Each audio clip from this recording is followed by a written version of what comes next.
Game 2 almost set to begin here from historic Muzzy Field. The Bristol Blues lost Game 1 of a score of 10-6.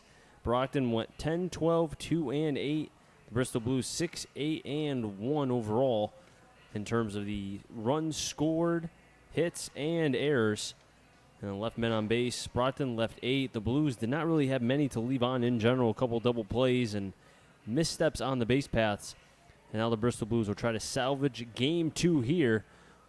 The starting lineup for the Brockton Rocks: batting first, Spencer Smith; batting second, Eddie Hart; batting third, Gabby Cruz; batting fourth, Gabe Gioso; batting fifth, B.J. Murray, who went an astounding 4 for 5, 3 runs, 3 RBIs, and 2 doubles. In the sixth spot, Andrew Mara; batting seventh, Anthony Calarco; batting eighth, Tommy Kretzler; and batting ninth, Mike Sabatine. The defense for the Bristol Blues here in Game 2. In the outfield, left to right, Beal, White, Orzechowski. In the infield, Dwayne, Diamond, Budzik, Reynolds. That's third first. Behind the plate is the Villanova product, Will Reiner. And on the mound is the left-handed pitching Matt Shane, coming off arguably his best start of the year. Overall, he's 1-1 with an even 5 ERA. 9 games, 4 starts. He's 27 innings, 26 Ks, 13 walks, 28 hits. That start he's coming off of, I mentioned, was here at Muzzy Field on the 23rd against the Suns. He went 5 innings, did carry a no-hitter through 4 2/3. He gave up 3 runs, only 2 earned, 4 hits, struck out 6. Matt Shane, wearing number 21, the left-hander, 165 pounds, from Colchester, Connecticut. And he's a Central product, a 1-1 with a 5 ERA, 27 innings pitched, 26 Ks, 13 walks, 28 hits. Matt Shane will be facing 1-2-3, Smith, Hart, and Cruz. Anything beyond Gioso. One thing I can tell you this much, the scouting report on Matt Shane: never takes his glove off, always has it on, and he's a very fiery competitor. And if I recall, this home plate umpire was the umpire when I think it was against the Suns, or was it Brockton during the home run derby? I think it was against the Suns. Remember in the home run derby, the confusion going on? First pitch, and we're underway is high for a ball, 1-0.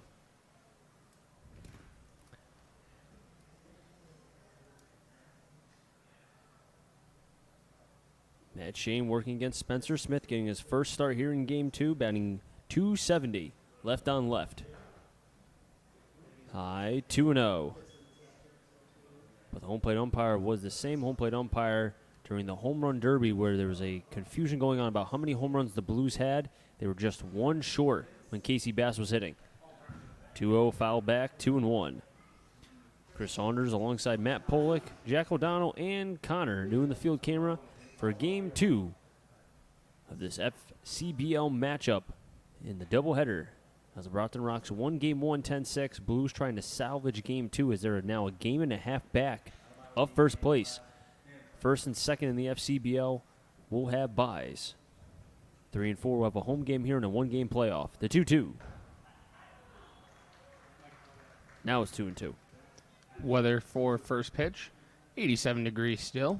Sun, probably I'd say about 20 to 30 minutes away from being behind the trees and left. The 2-2. Smith spoils it off. 2-2 still. According to weather.com, only 50% humidity. I call bogus.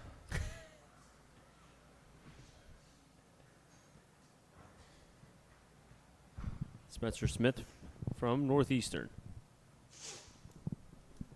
steps back in the box wearing the stirrups. Brockton now 27-20 with their Game 1 win. The 2-2.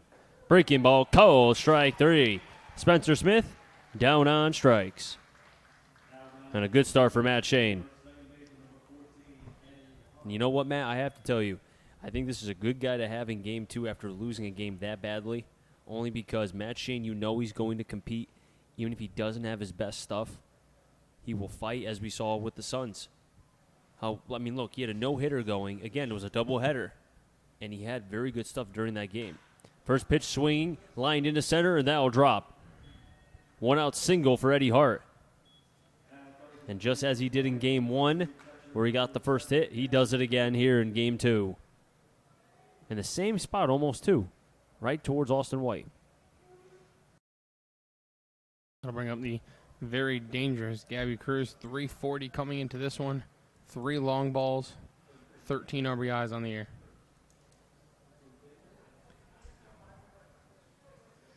Cruz will be a senior at Bryant from Miami, Florida. Cruz from the power position at the plate. First pitch outside and low, 1-0 on Cruz. As you heard Matt say, 343. 3 home runs and 13 RBIs.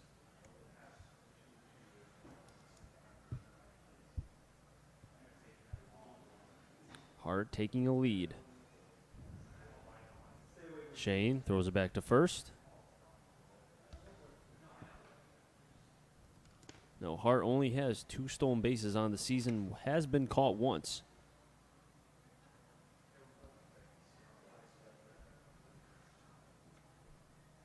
The 1-0 to Cruz. A loud foul ball. It just sounds different off the bat of Cruz. It really does. He's got a powerful swing up there. Now, is it just me, or does it look like maybe he's a little more top-heavy with the barrel? You know, sometimes you have guys where, you know, the barrel's maybe a little bit thinner, more heavy towards the bottom. Here, it's a little more thick. Outside.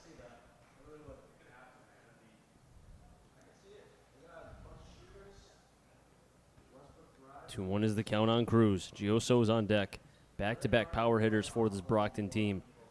3 and 5 home runs respectively. 3 for Cruz. The 1-1. Hard shot, and that'll stay fair towards left. Hart going towards third. The ball getting towards what looked to be the bullpen of the Blues, and Hart will score. And just like that, it's 1-0.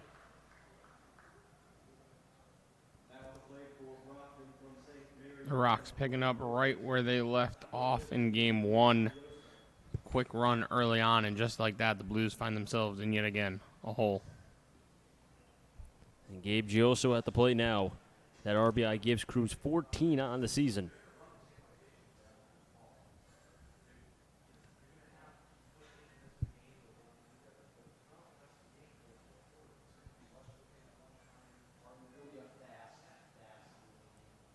Breaking ball inner half of the play, 0-1.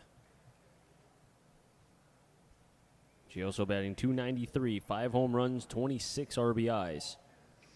Will Reiner behind the plate trying to guide the left-hander from Colchester.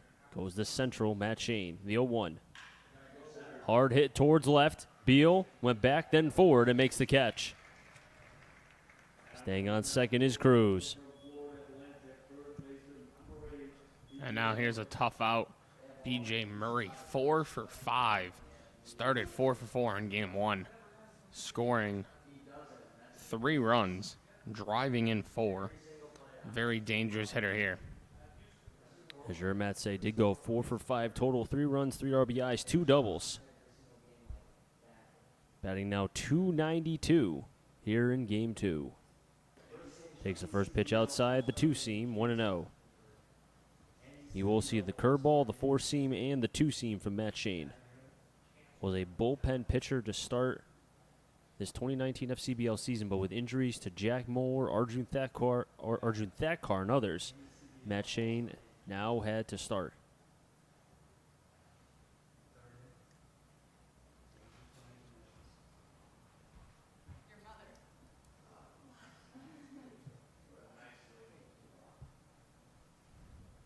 The 1-0. Inside, called a strike, 1-1.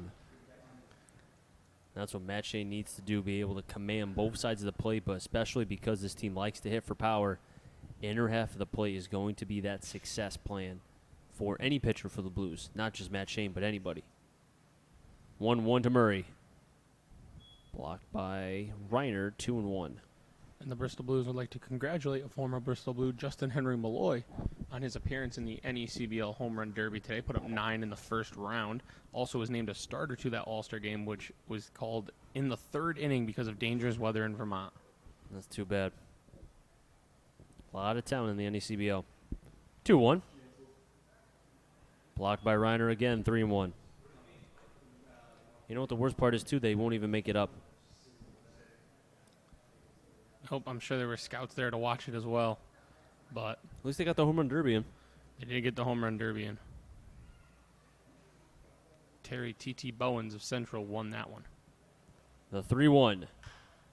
Chopper towards third. Dwayne waits. Bare hands on to first. Double. Or rather, gets the out, not double play, gets the out. But Buddy Dwayne, you know what? Why use the glove when I could just use my bare hand instead? But the Brockton Rocks do get a run on the double off the bat of Gabby Cruz. Scoring was Hart. 1 run, 2 hits, no errors, and 1 man left on base.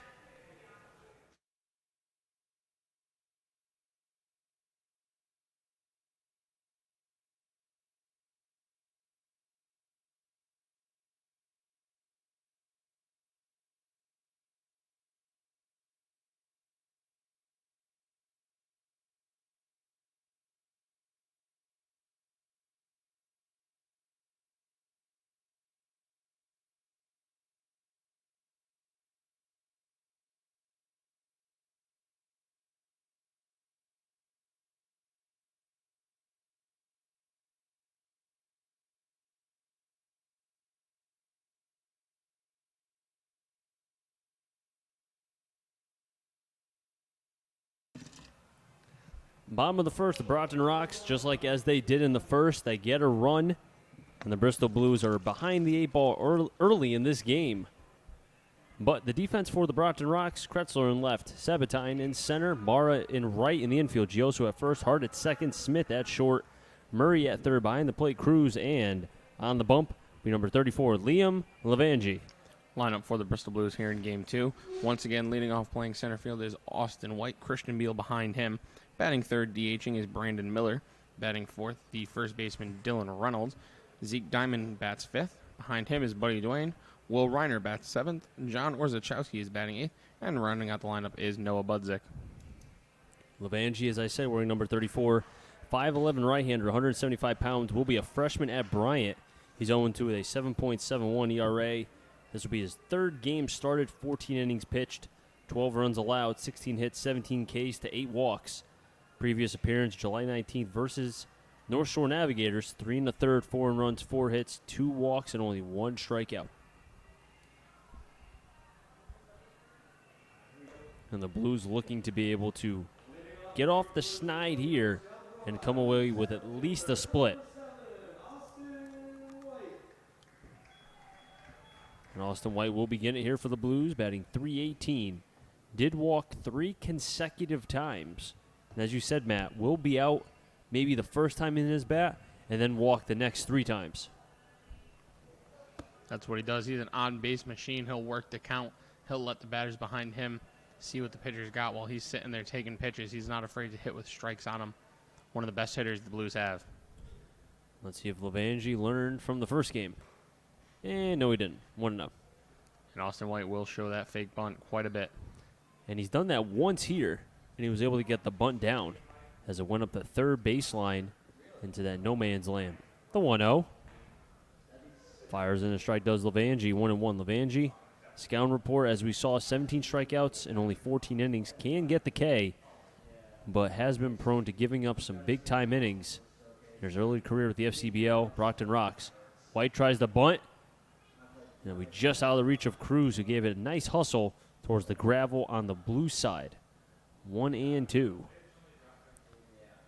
As I said, Levangie going to Bryant in the fall, which will only be in a couple more weeks. If you consider the summer is starting to wind down. You made a good point, Matt, a couple days ago, how I think it was against Nashua, maybe, where now the sun's starting to go down a lot quicker than it was in the beginning of the season.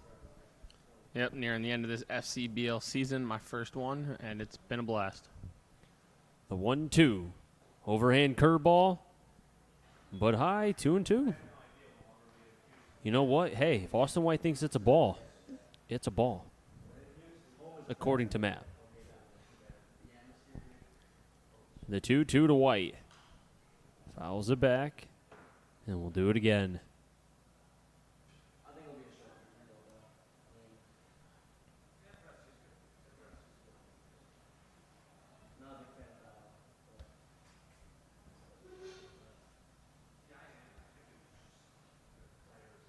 2-2. Outside, 3-2. Austin White not budging on that 2-2 fastball to the backdoor side of the plate. And once again, he works the count full. Vangie, a tall player, 5'11", as far as a right-hander is concerned. The payoff pitch. White slashes that one towards left.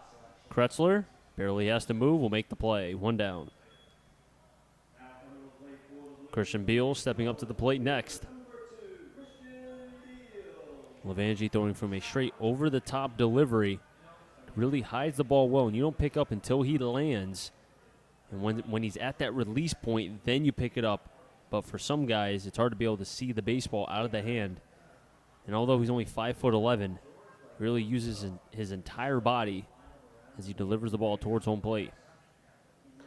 First pitch buzzes and makes Beal have to dance out of that one, 1-0. A little bit of hello, how you doing? Here at 7:10 in Bristol, Connecticut from Levangie. Brandon Miller is on deck. The 1-0. Beal rockets that one towards center. Coming in is Sabatine, and he'll regroup to make the catch. Quickly 2 down for Levangie. Well, after the full count on White, Levangie making quick work of Beal here. He's 1 out away from getting that shutdown inning that the Blues have struggled with today. The Rocks have not, and that's why they were able to be so successful in Game 1.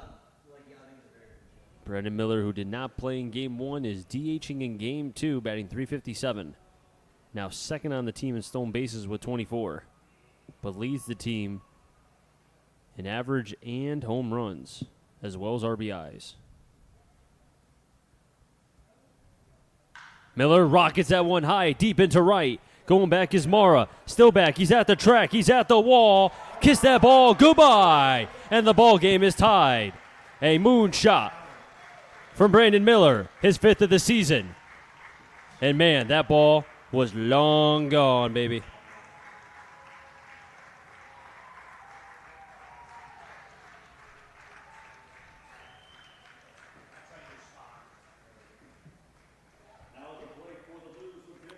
That's what Brandon Miller does. Has the potential to tie the game with one swing of the bat. He was feeling good today. I saw him before Game 1. He said, hey, let's go get 2. The Blues lost Game 1. He's helping them now in the lineup, helping them Game 2, tying this one up in the bottom of the first. Levangie coming back after giving up the game-tying home run here in the bottom of the first to Dylan Reynolds, who sees a strike on the backdoor side of the plate, 0-1. Levangie working quickly here. Over-the-top delivery, tries to throw the curveball, but it's high, 1-1. Zeke Diamond's on deck. Miller he knew that pitch was coming and just sent a rocket. The 1-1. Reynolds towards left. And that'll drop. Second hit for the Blues.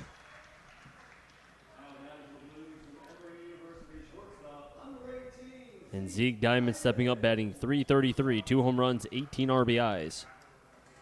And now what looked like a quick inning for Levangie has turned in to a potentially multi-run inning for the Bristol Blues. And Dylan Reynolds sticking to his approach as he has. He can hit to all sides of the field. You can't play him on one side. He can pull it. He can go opposite. He can go up the middle. A professional hitter, Dylan Reynolds. Zeke Diamond swings at the first pitch high as Cruz pulled back to throw, but it was just a bluff, 0-1. Buddy Dwayne on deck now. Reynolds taking a 2-step lead.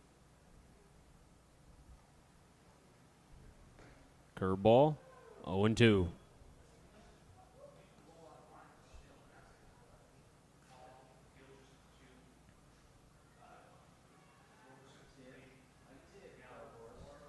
Levangie and Cruz here working. Reynolds on with a 2-out single to left. Pausing, delivers. Good curveball. Reynolds is going to second, and he'll be in. And Levangie's not happy. Look like a little bit of a delayed steal there from Dylan Reynolds. Maybe he thought that pitch was in the dirt long enough where Cruz maybe wouldn't even throw. But now the Blues have a runner in scoring position. And heads up base running by Dylan Reynolds. A 1-2 count, though, on Diamond.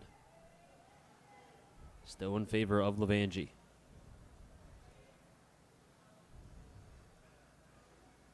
One, two. Swing and a miss. Diamond, first K for Levangie.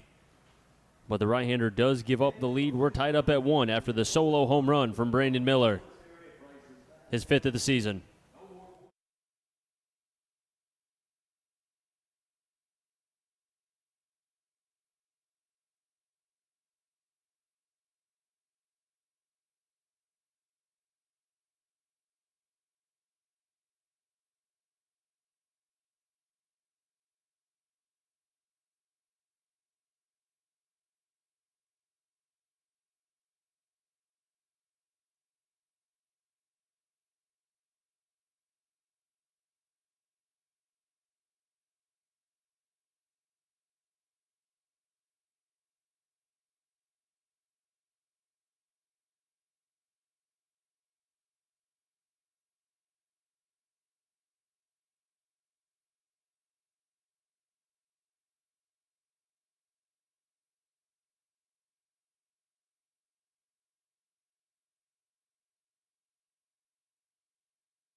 Top of the second, 6, 7, and 8. Mara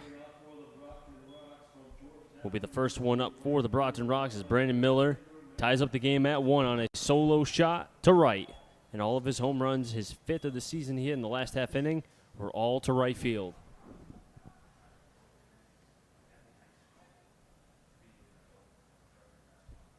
Carlarco and Kretzlar will be the next 2 up after Andrew Mara. Mara's tall stance, right-handed batter side of the plate. Takes a strike low, or rather takes a ball low, 1-0. The Worcester Bravehearts defeated the Pittsfield Suns earlier 9-2.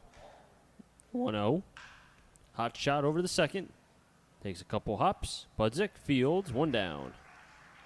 And then the other FCBL game, the North Shore Navigators have a 6-4 lead over the Silver Knights. That's in the top of the 7th. Those Silver Knights, they're struggling. They really are, and it's, what now, if they lose that game, I think it's, 3 in a row, 4 in a row for them? It's not good. They Oh, no, I think it's 2 in a row because they won 17-16 over the Bravehearts. Yeah, they did. Prior to losing to us. Friday night. Yep. First pitch strike to Calarco, batting 197. Sun directly on us here at Muzzy Field in the press box. The 0-1. Fouled off, 0-2. Shane with 1K. And that was Spencer Smith to lead off the game. If the Blues win here, this game too, and North Shore hangs on to win, North Shore will regain first place. If Brockton wins this game, they will stay in first place through the night. I think the Blues would drop to, 2.5 back? If they lose this game, correct. 0-2. Another foul ball. 15 strikes, 8 balls for Matt Shane. Tommy Kretzler is on deck.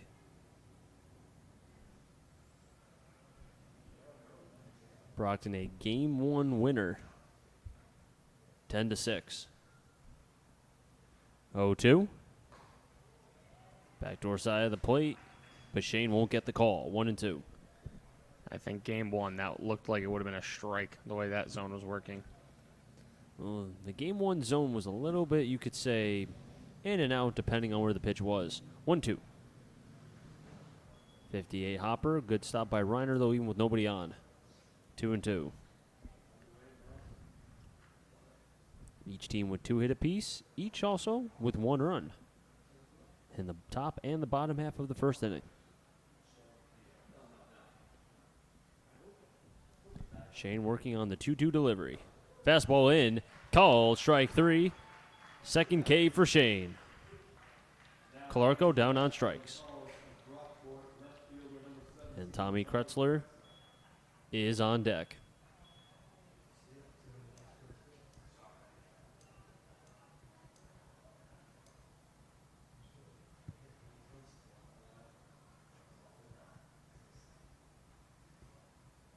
Shane from the windup fires the first fastball in. Coming in is Beal, and he'll make the play. And just like that, Matt Shane, a 1-2-3 inning. And the all-important shutdown inning for the left-hander from Central.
Six, seven, eight. Buddy Dwayne, Will Reiner, John Warzachowski. Made them get on. 9-batter. Noah Budzik will be up to bat. And a 1-2-3 inning for Matt Shane. As we've said, Matt, the important shutdown inning. And the Blues got it. Yeah, it's been a struggle lately for Blues pitching. Matt Shane, though, does a good job of it in the top half of this second inning. As that was what I like to call a ball, a curveball without the curve. Big brain. 900 IQ over here. 1-0. Low 2-0. I should go to Yale. You know what? You should. You deserve to go to Yale. Go with Yale. To Yale. Levangie from the windup over top. Broken bat, another one for Buddy Dwayne. A 2-hopper. Fields and gets the out. 4-3 in the book. Hart to Gioso. I feel like I've seen a lot of broken bats today. Yeah, we've seen at least 3 that I can remember, right? At least 3. Maybe 4.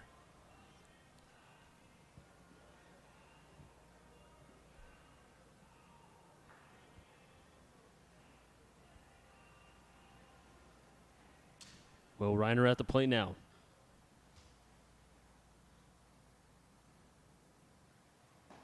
Reiner takes a strike, 0-1.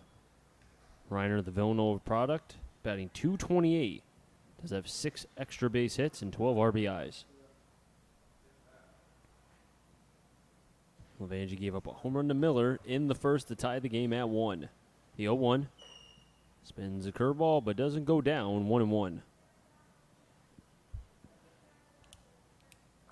Warzachowski is on deck.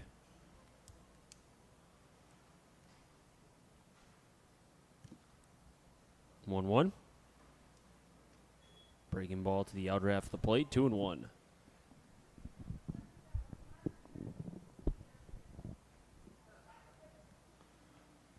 Will Reiner has a pretty dirty jersey for playing an inning and a half. It's the life of a catcher. 2-1. 2-2. Levangie throwing that backdoor fastball. We've seen that a couple times on both sides of the plate, lefties and righties. The curveball, though, has escaped him from time to time. Doesn't seem as if Reiner was too happy with that called strike. And Reiner knows he's behind the plate. The 2-2. Curveball. Reiner goes the other way. Foul.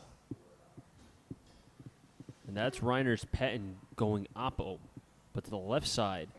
If a pitcher tries to throw, like a curveball to the backdoor side of the plate, he'll go with that pitch and slap it to left field for a double. Because a lot of times the left fielders are playing more towards left center, and it's almost impossible to defend. Gioso wants this curveball down. 2-2. It's the fastball instead. Called strike 3. 2 Ks for Levangie. Well, Reiner not happy with that call either, but Chris, you mentioned it. He's the catcher. He really can't argue. He needs those calls for his pitcher. And I saw Cruz tapping on the ground, and I thought that would be a curveball saying, get this pitch down, but instead it was the fastball. Maybe he wanted to make sure he got the fastball down. That's a good point. Horzachowski at the plate now with 2 outs. There's the curveball behind. And as we saw from Judenis, if you only have your fastball, it could be a long day, but Levangie might be able to, as we've seen, do a couple things with his fastball to make it deceiving to this Blues lineup. 1-0. Towards short. Smith, Fields, double clutches on to first. And gets the speedy Horzachowski out for a 1-2-3 inning. A bounce back inning for Levangie.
Sabatine, Smith, and Hart. Made them get on Cruz.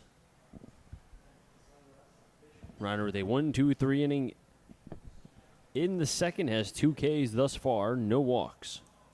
Has given up 1 run, but the Miller home run in the bottom half of the first tied the game for the Blues. First pitch breaking ball inside made the hitter kind of dance a tad. 1-0. Sabatine with a 1-0 count. 2-0.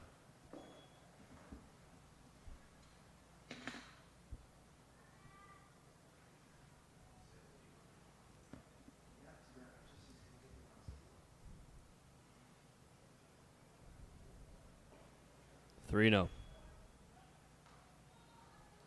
Especially when it's the 9-hitter. The last thing you want to do is walk the leadoff man. Exactly. The last thing you want to do is have that runner get on because somehow always finds a way to score. 3-0. And the leadoff runner's on. The dreaded leadoff walk. Spencer Smith at the plate now. Struck out looking to lead off the game. Pitch count, 17 strikes, 14 balls for Matt Shane.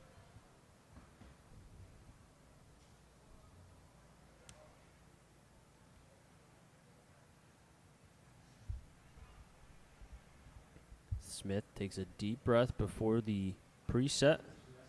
Throw back to first.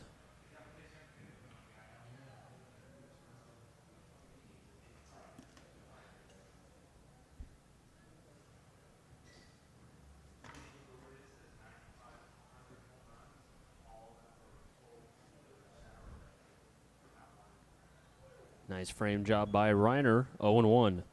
If that umpire's going to give that strike, that's a good spot to live. Even though Reiner didn't like a couple of the strike calls that were made on him, try to work, smooth it out with the home plate umpire because you want to give your pitcher those strikes. 0-1, curveball low, 1-1. Dwayne at third, Diamond at short, Budzik at second, Reynolds at first in the infield. Beal, White, and Orzechowski in the outfield. At first is Sabatine. 1-1. Pitch gets inside, hits the umpire. That was the two-seam getting to second on the wild pitch. Is Sabatine. As that almost sounded like it hit the knob and then proceeded to hit the umpire, but that sound must have just been it hitting the umpire. Because I don't think Reiner, I don't even think it got a piece of Reiner. Because Well, it would go down as a wild pitch, I would think. Well, that's why it confuses me that it didn't touch the batter. I thought it hit the batter, the knob of the bat, and then proceeded to hit the umpire. So watching the replay, it is a pass ball that will go against Reiner.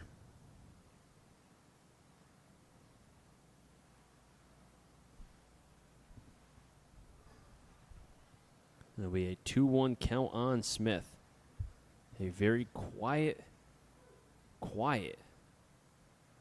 fan base right now. I think just waiting for something to happen. The 2-1. High 3-1. I mean, I just can't get over how quiet it is. Yeah, You can hear a pen drop.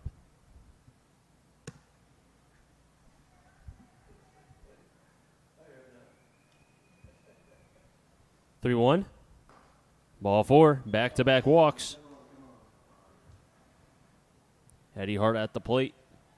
Runners on first and second.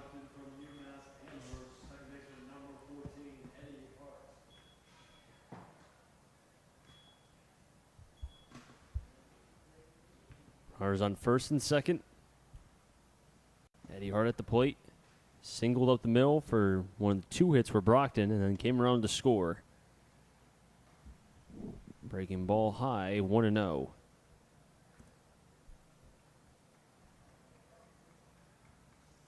Hart takes a deep breath before taking this 1-0 at bat.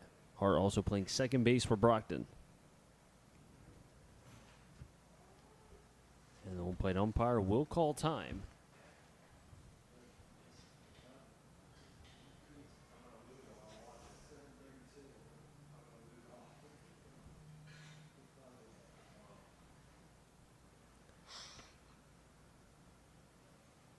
The 1-0.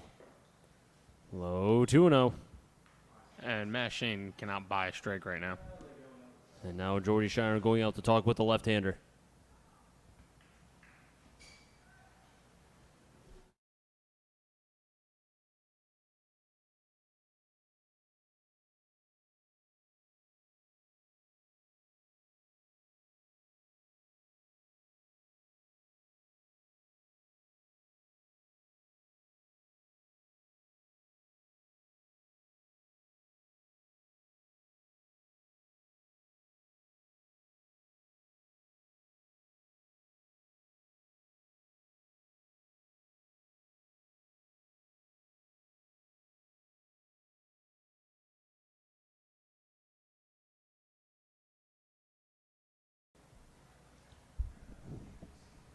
Matt Shane behind the count, 2-0 against Eddie Hart. Sabatine on at second, Smith at first. Shane comes to set high, 2-0. 2-1. How many times do you see that where the pitching coach will go out, probably say one or two words, next pitch is always a strike? I always felt left out on the mound visits when I was an infielder. Why? Because you weren't invited? Yeah, dude. Like, a lot of times shortstop, third baseman can go in, but they never let the first baseman in on the scoop. I wonder why. Apparently we're not important. 2-1. Two-seam outside, home plate umpire. The zone's been tight. And with Shane struggling with his command, I mean, you said it a lot of times, Matt, has he earned that strike call?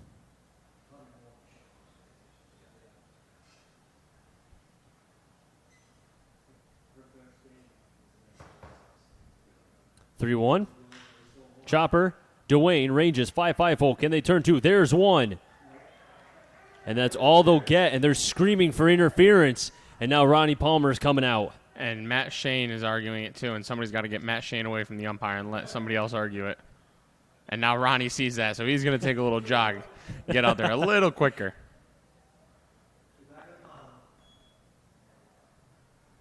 So 17 will be on at third. Smith will be out. Now the question is, will Hart be called out because of the interference? I think he should. He would have been better off sliding. The fact that he didn't slide, he ran right into Diamond. Well, it's like what happened with the Tealeys against Nashua. Almost the same exact thing. And Ronnie, he can't believe it. I'm with him on this one. I think he should be out because of interference.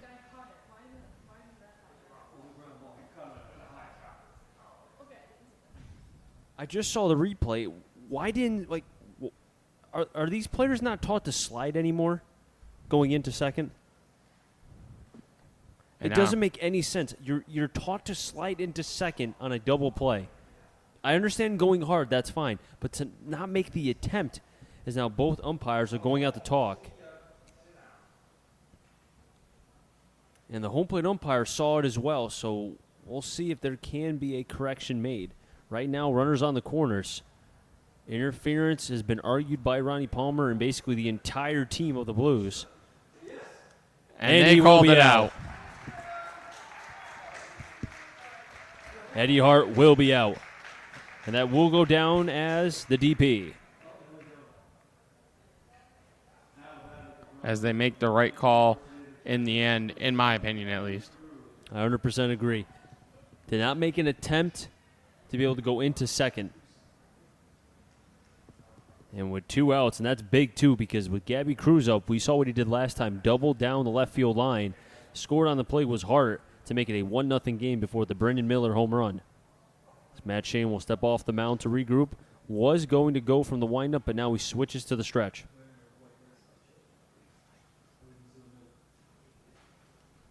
First pitch. Inside for a strike, 0-1. And something interesting that my partner just pointed out. The lights are not on yet, but it looks like now they're starting to come on. I swear to God they were on 10 seconds ago. I haven't seen them on. The 0-1. Chopper over to first. Shane's hustling down. Gets the ball from Reynolds and will tag first. 3-1 in the book. Nice play from Shane to be able to regroup after having a couple traffic on the bases. Got key ground balls.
Nine then top. Budzik, White, Beal, Faintham, Ganon, and Miller. And I don't know if I would classify this as a pitcher's duel just yet. But I will say, though, that both sides, at least in terms of Shane and Levangie, have had a couple breaks to be able to keep them at least both on the bump and their teams in this game, as each team has 1 run and 2 hits. And Levangi's on for his 3rd inning of work here. First at bat of the game for Budzik.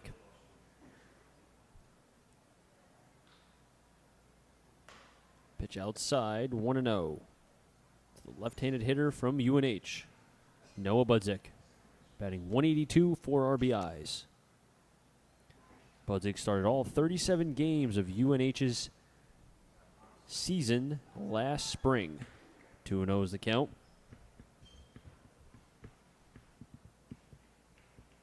A sure-handed defender, still trying to work along with the bat here during the FCBL season and minimal at-bats. The 2-0, way outside, 3-0.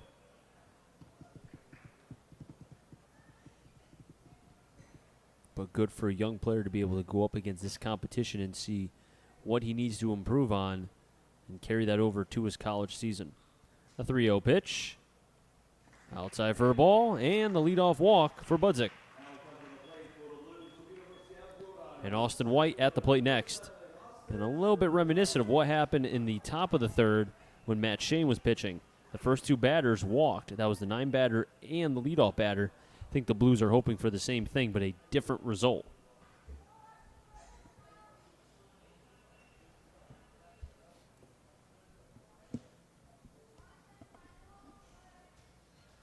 Austin White 0 for 1. Flew out to left to lead off the bottom of the 1st. First pitch is outside. Cruz jumps out just to bluff. Blues have 99 stolen bases. Who will be the 100th stolen base? Matt, who do you think? Austin White. He's going to single here. Budzik's going to get to 3rd, then White's going to steal 2nd. Okay. I like your thinking on that one. On the 1-0. White takes it low, 2-0.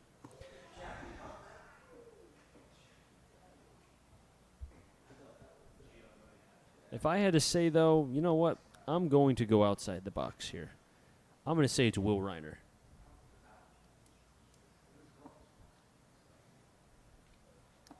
Man, I'll quote The Office. If somebody gives you 10,000 to 1 odds, you take it. So I took it. There you go. How much you putting down? $5. So I'll double up. Minimum bet is 3,000. 2-0 pitch on White from Levangi. Outside, 3-0. And if we were in Texas A&M, well, let's see, 5, 6, it'd be ball 7 right now. Ball 8. Be repeated consistently. I love that chant. You know, some people don't like that. Yeah, those are the grandpas of the world. I'm not one. Yeah. 3-0. First strike of this half inning for Levangi. 3-1. Christian Beal is on deck.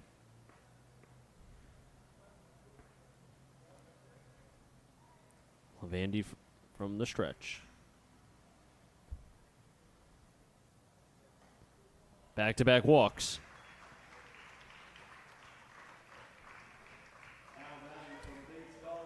Christian Beal, who's 0 for 1. Had a couple nice swings in game 1. He came up just short, however, did have a 2 RBI single up the middle before Austin White was tagged on what was a surprisingly sloppy base running play for Austin White. And a few times he's done that this season. I don't know if you can even pin that on White. That was just such a great defensive play by the Rocks.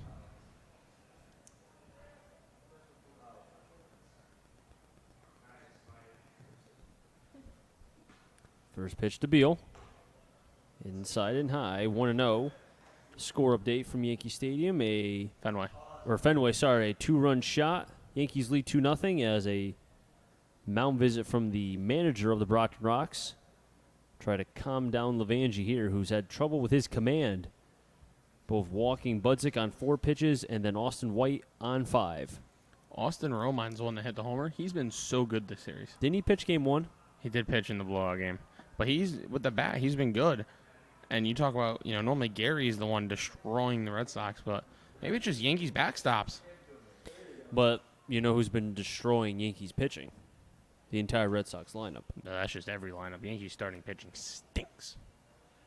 Well, I think of it this way. Nope, they stink. No, I'm not saying they're average. That's what we basically have agreed upon. They've had a very bad 7-game stretch, but it's worse it's happening right before the trade deadline. But the Yankees have been playing so well, they were bound for a stretch like this. 1-0 pitch on Beal. Corners are in. Second shore back. Beal pulls the bunt, but foul.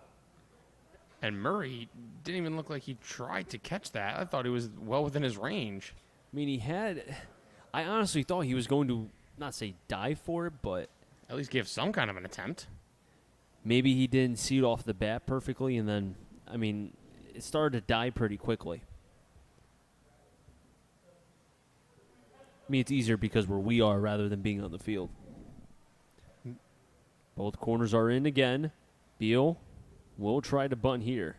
1-1, sticks to the bunt, and he gets hit. As the umpire calls for help immediately. He was hit right in the chest. Right near the neck here. As we just hope Christian Beal is okay. Both Ronnie Palmer and the manager for the Brockton Rocks just...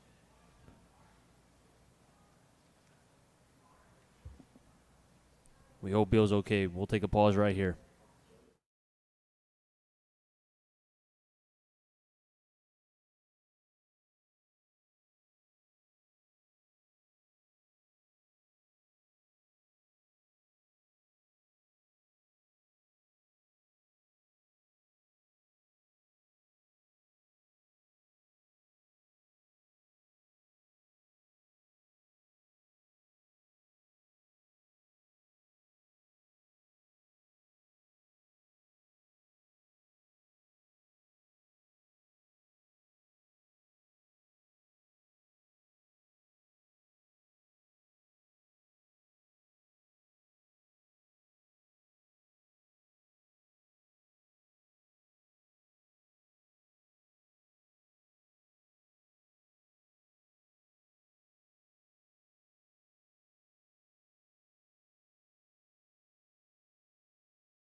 We are happy to report that Christian Beal is okay. He stays in the game.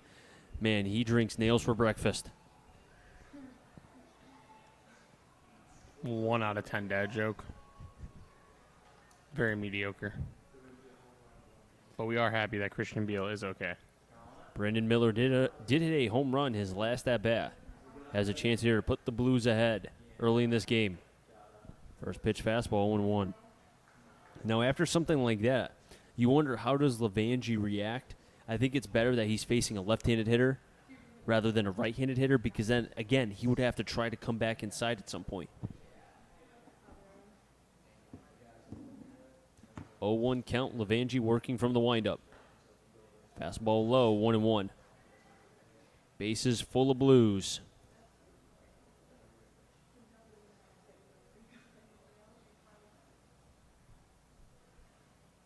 Budzik at third, White at second, Beal on at first. A 1-1 count to Miller. Curveball that didn't drop, 2-1. That curveball has not been there for Levangie many times tonight. Now he has struggled with command, especially here in this third inning. 2 walks, the hits batsman, and now down in the count. 2-1. Miller chops it over to second. Hart ranges up, can't get it, and everyone will be safe. Put the ball in play, good things happen. White to third, Beal to second, Miller on at first. Scoring was Budzik. You can argue that he was getting there either way. We'll see how they score that. Dylan Reynolds at the plate now.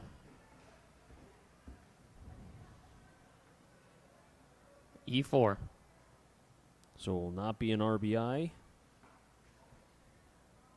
Call the strike on Reynolds, 0-1.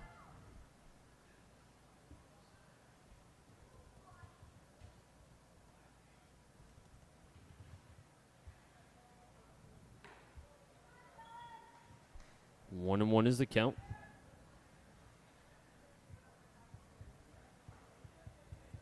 As you said, Matt, though, put the ball in play. Never know. Make the defense make the play. 1-1 is low, 2-1.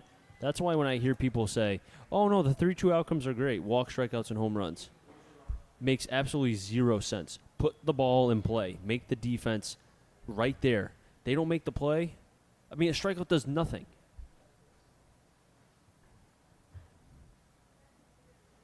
Two one to Reynolds. Swing and a miss, 2-2. Reynolds singled to left and then stole second base. With the way Levangi's throwing, I'm almost telling everyone up there to go see a strike. 2-2. Outside, 3-2.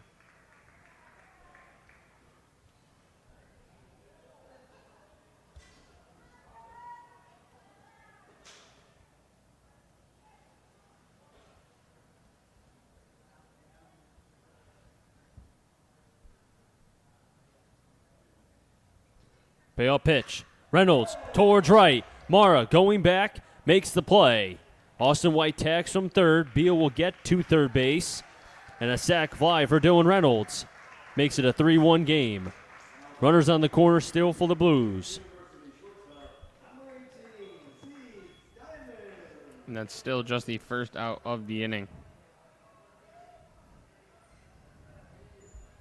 And Zeke Diamond at the plate now. I'm looking at the stats. The Blues have 102 stolen bases, not 100 as we thought. We thought we had 99, but they have 102 stolen bases. Beal at third, Miller on at first, Diamond at the plate now. Miller taking a lead. He's going, pitches high, and there won't be a throw. A clean stolen base for Brandon Miller. His 25th, and he ties Austin White for the team lead.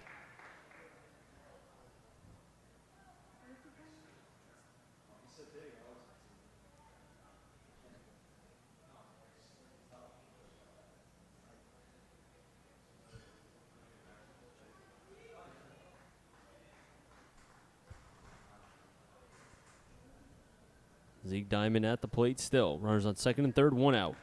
Breaking ball way outside.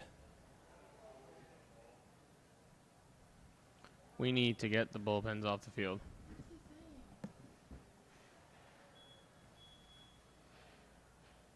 Buddy Dwayne is on deck. Miller at second, Beal at third. Blues with a 3-1 lead right now. Would love to get some more because Brockton, I can tell you, they will score more than one run. 1-1 to Diamond. 2-1.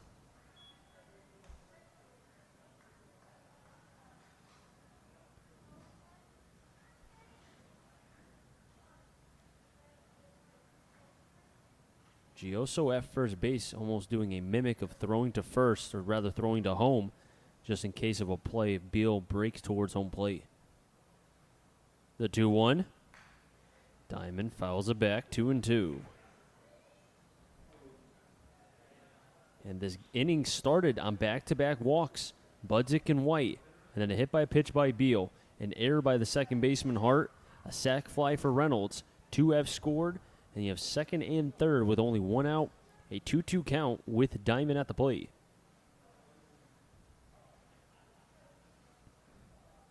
Levangi steps off. Diamond steps back in the box. Levangi on the bump still. Comes to the set. Stares down. Miller at second.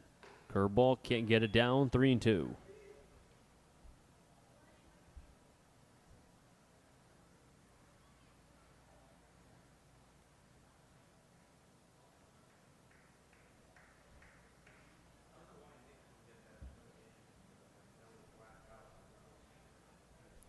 Payoff pitch. Diamond sends it to right. That'll drop. Beal scores. Mara, it gets away from the right fielder, Andrew Mara. Miller scores. Diamond, he wants to get the third. He'll get in with ease. A 2 RBI triple for Mara. Or correction for Diamond. It's 5-1 Blues.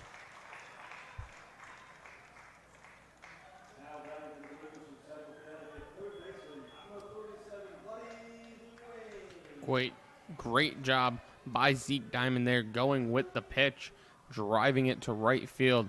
Took a bad hop, getting away from Mara, and just like that, the Blues have 4 here in the third, threatening for even more, and they have a 5-1 lead, really helping out their pitcher.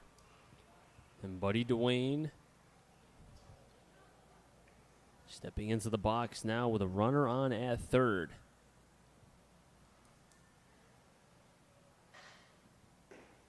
Pitch is low, 1-0. Blues have scored 4 here in the bottom of the third, and Matt Shane has been in the dugout now for some time. Probably with his glove on the whole time. Oh, no doubt. 2-0, pitch is high. Levangie elevating the pitches. I just saw him stare down to the bullpen for the Brockton Rocks, and he knows his time might be coming to an end. The 2-0. Big daddy hack. Corners are in for Brockton. Their middle infielders playing about halfway for Buddy Dwayne, depending on how hard it is and if it's right at them, deciding if they'll go home or not. The 2-1. Up the middle and through. RBI single for Buddy Dwayne. Diamond scores. His 16th RBI of the season. It's 6-1 Blues. 5 runs in this half inning. And the signal has been made. We'll get a pitching change here at Muzzy.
Pitching change for the Brockton Rocks. Levangie's day is done. 2 1/3, 4 hits, 2 Ks, 2 walks.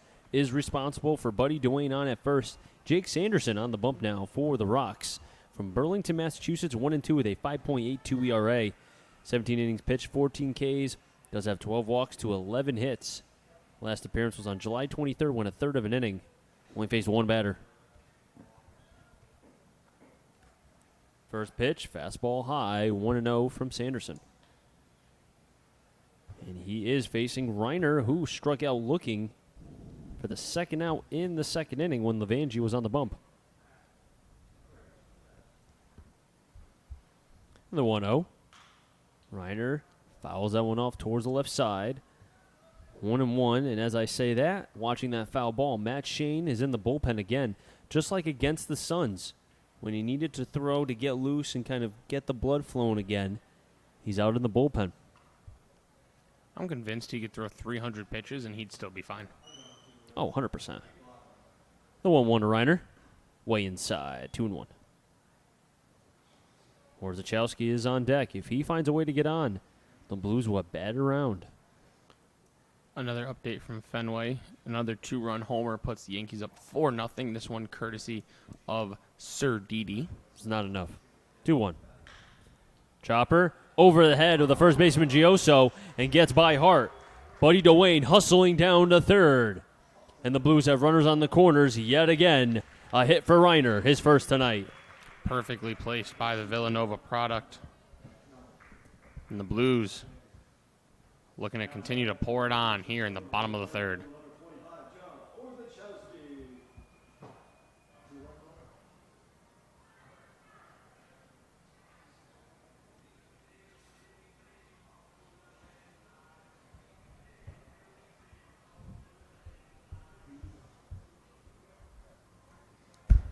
That'll bring up the right fielder, John Orzechowski. 0-for-1 tonight. He grounded out to the shortstop, Smith, his first appearance. First pitch, Orzechowski. Called strike, 0-1. Orzechowski, only 3 RBIs on the season. He has a chance for 4 and 5 right here. Reiner at first. DeWayne on at third.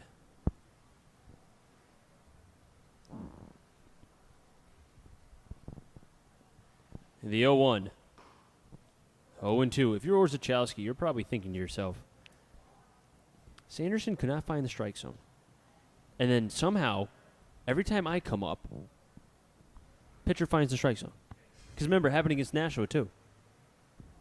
The 0-2. Gets away from Cruz. DeWayne's hustling down, and there won't be a throw. Wild pitch, or rather, correction, pass ball to Cruz. DeWayne scores. It's 7-1, all Blues. Reiner gets the second on the pass ball. How the turns tabled here in game 2.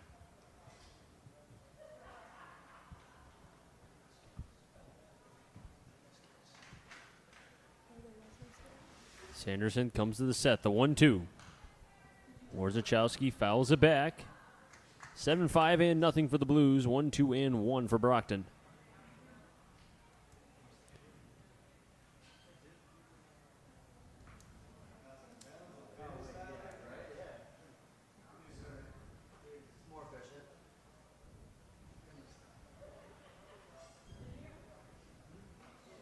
The 1-2. Swing and a miss. Orzechowski fouls the ball into the mitt. And the Blues have batted around. As Noah Budzik getting his second at-bat here in the bottom of the third. He walked and came around to score. As my scorebook will be officially messed up. Hits from Diamond, Buddy DeWayne, and Will Reiner to go along with 6 runs, 1 error. And there's 2 outs here in the bottom of the third.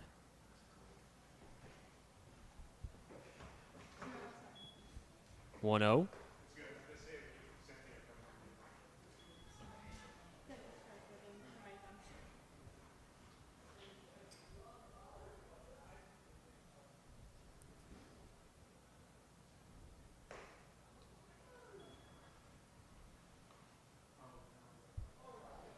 Austin White is on deck.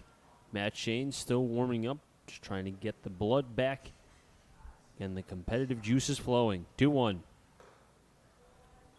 3-1.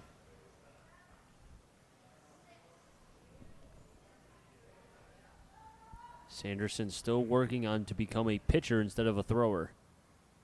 Mechanics still in progress. 3-1. Ball 4. Budzik walks. For the second time this inning.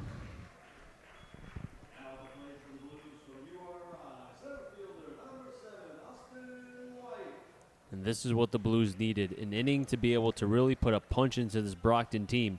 Now the question will be, can they keep it and not allow any life for Brockton? Can't give them a run, can't spot them a 2-spot. No, have to keep it right here. You need that shutdown inning. More 100%. important now than ever. And the Blues still aren't done here in the third. Christian Beal's on deck. First pitch in for a strike on Austin White.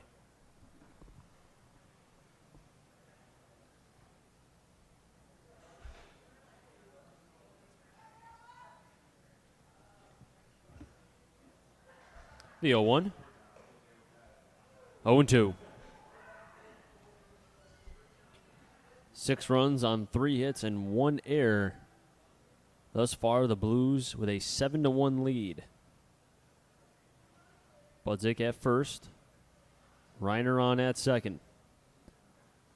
Time has been called. Both Sanderson steps off the rubber and White from the batter's box, but now he's back in.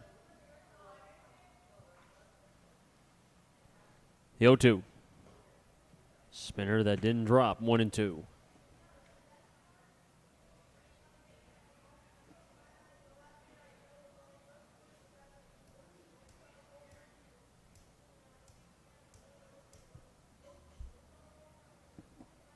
One, two.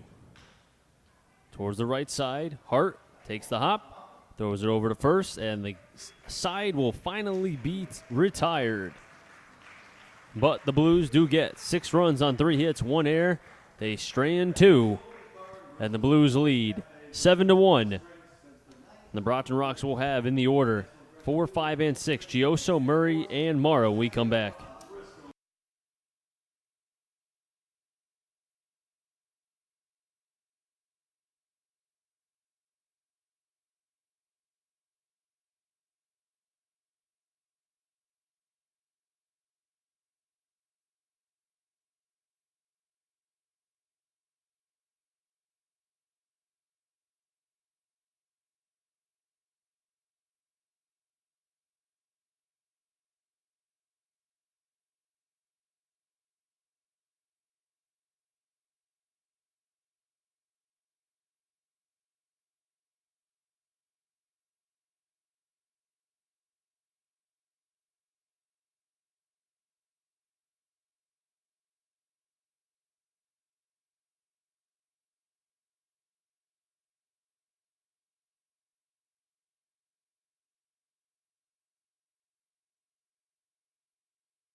Top of the 4th. 4, 5, 6. Gioso, Murray, and Mara. If any of them get on, Calarco. Matt Shane, who's been sitting down for what feels like at least 15 to 20 minutes. Let's see how his command will be for the first, you could say, couple batters, maybe 2 at best. But he does have a 6-run cushion, and as you said, Matt, the shutdown inning, probably of the utmost importance now than ever. First pitch swinging, good start for Shane.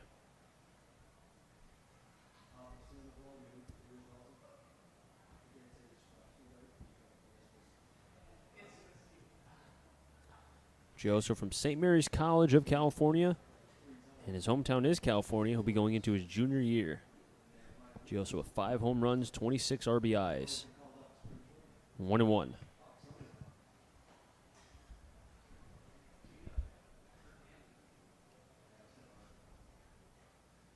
As we touched on it in the bottom of the third.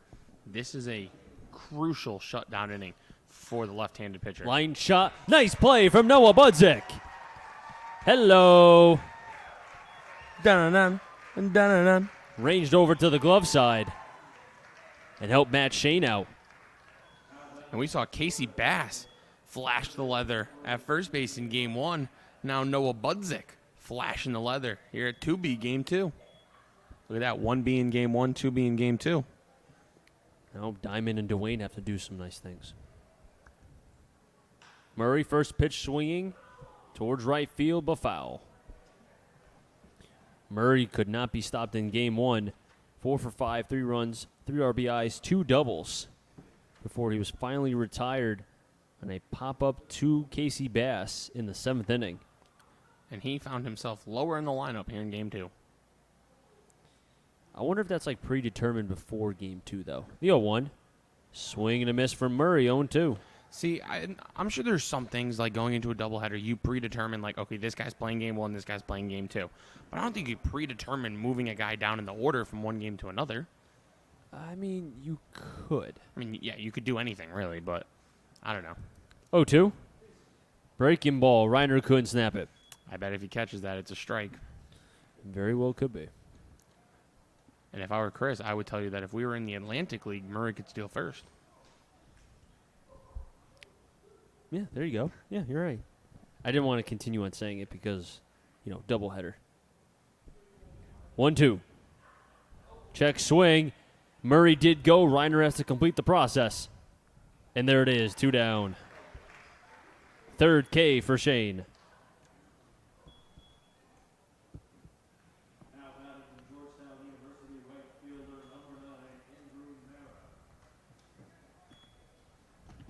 Andrew Mara at the plate now with 2 outs. Shane looking for his second 1-2-3 inning here.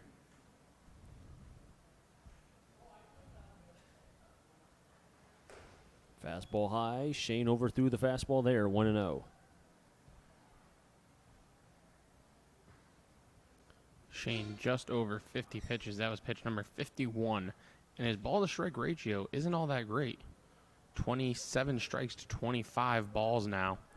So really, he's about 50-50, but just the 1 run given up, just 2 hits. And he's an out away from that crucial shutdown inning we talked about and 4 strong innings in the books. Effectively wild. I think is a good maybe comp for that. 3-0. Calarco is on deck. Mara grounded out to Budzik to lead off the second. The 3-0. 3-1. Shane fighting back.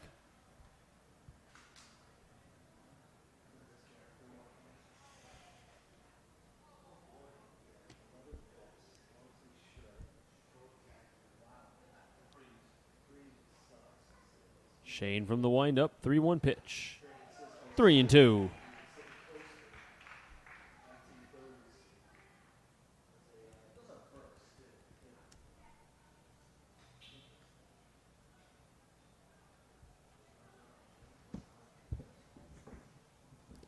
The payoff pitch. He didn't go. Yes, he did. A K for Shane. And a 1-2-3 inning, his second inning of this game. Getting 1, 2, 3, first, second, and third batters outs. Makes that now 1, 2, 3, 4 Ks for Shane.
2, 3, 4. Beal, Miller, and Reynolds. If any of them get on diamond.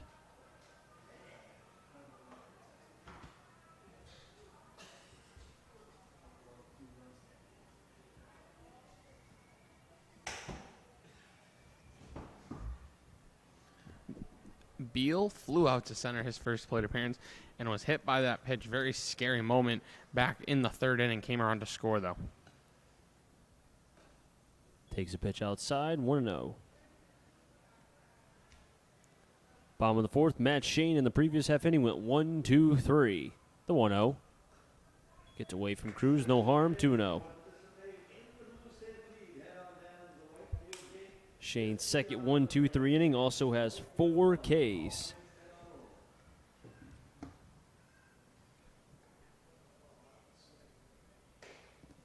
Three 0.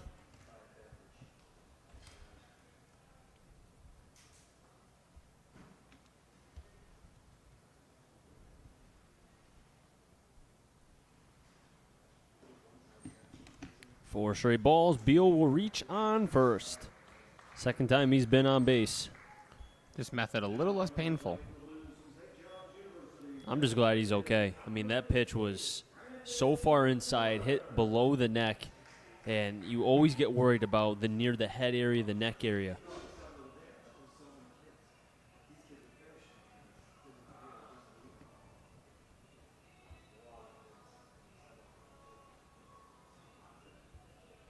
Miller, 1 for 2.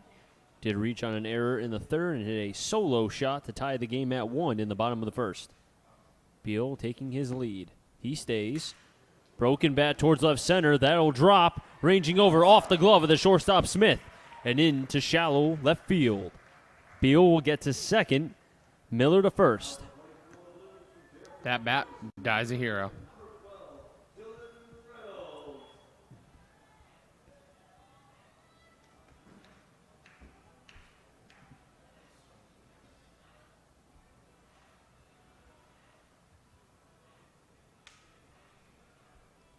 Dylan Reynolds stepping up now. Runners on first and second. Miller at first. Beal on at second.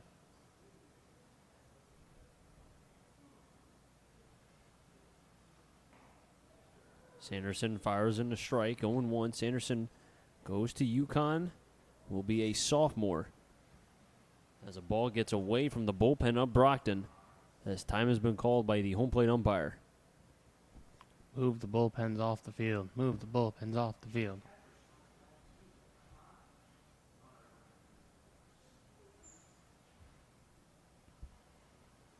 The 0-1. Through past Sanderson and into center field. Beal's being waved around. He'll score. Ball's cut off by Hart. RBI single for Dylan Reynolds. 26 RBIs on the season for the Fairfield product. Dylan Reynolds, stay hot, kid. Miller will get to second. Reynolds beyond at first. And make it now 8-1 Blues over Brockton. And the tables, as you said, Matt, have turned. No, the turn's tabled. For all my office fanatics such as I. 1-0. Zeke Diamond at the plate. Tripled.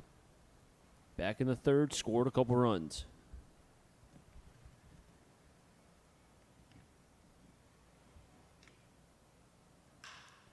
High fly ball in the right center. Ranging over, making the play. Tagging from second is Miller. Also trying to get to second is Reynolds. He's going to be tagged out.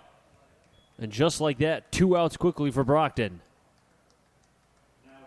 Miller does get to third, but Reynolds trying to get greedy. He saw nobody was on second base, but a nice job by the shortstop Spencer Smith to be able to get over and tag Reynolds before he was on second base. Big brain play by Spencer Smith at short.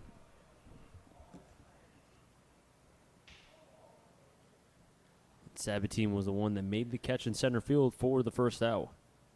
Buddy Dwayne at the plate now. He's at a pitch low, 1-0. Dwayne 1 for 2 with a run scored and an RBI. had one of 3 hits in the third. Both Diamond, Buddy Dwayne, and Reiner had hits. The 1-0. Sanderson fires it in, but it's outside, 2-0.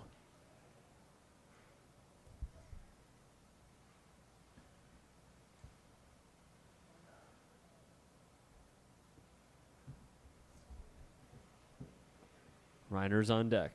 2-0. Dwayne delivers it towards left center. Sabatine makes the play. But the Blues do get 1 run off the bat of Dylan Reynolds. It's now 8-1. 1 run, 1 hit, no errors, and they strand the runner on at third.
Seven, 8, 9 in the order for the Brockton Rocks. The Blues do get 1 on 2 hits. An RBI single for Dylan Reynolds, his second RBI here tonight in Game 2 of the doubleheader. Now he has 26 on the season. Kolarko is the first one up for the Rocks. Shane on the bump for his 5th inning of work. First pitch swing was Kolarko, left center. Beal, White, and it'll be White. Just like that, 1 down. 1 pitch, 1 out. But Kolarko was arguing that Beal dropped the ball on the transfer, and that's why he still was at least on the field, and now they said he's been out. Well, if you drop the ball on the transfer, it's still a catch. Well, tell that to Kolarko. He thought differently. I will. Tell him to come up here. Okay. First pitch to Kretzler. Inner half of the plate, 0-1. Shane throwing strikes. 31 strikes, 26 balls. Sabatine on deck. The 0-1. Another high fly ball towards left. Going back is Beal. White still going. It's going to at least be 2. Kretzler will stay on at second with the 1-out double. As that left center plays big, it is deep out there. When you split the outfielders the right way, that ball is going to get down, as Kretzler does right there. Sends that ball to the warning track, bounces up against the wall. White able to track it down and get it in quick enough to not allow Kretzler to get to third, but nonetheless, still 1-out double.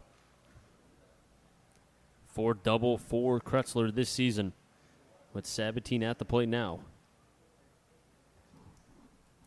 He walked and was left stranded on at third, back in the top of the third.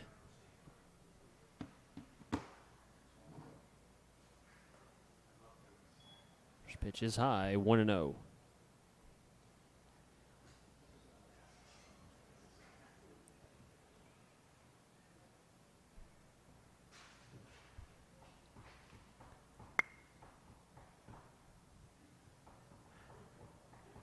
The 1-0. Nice frame job by Reiner, 1-1. Peyton Stevens is going out to jog in the bullpen.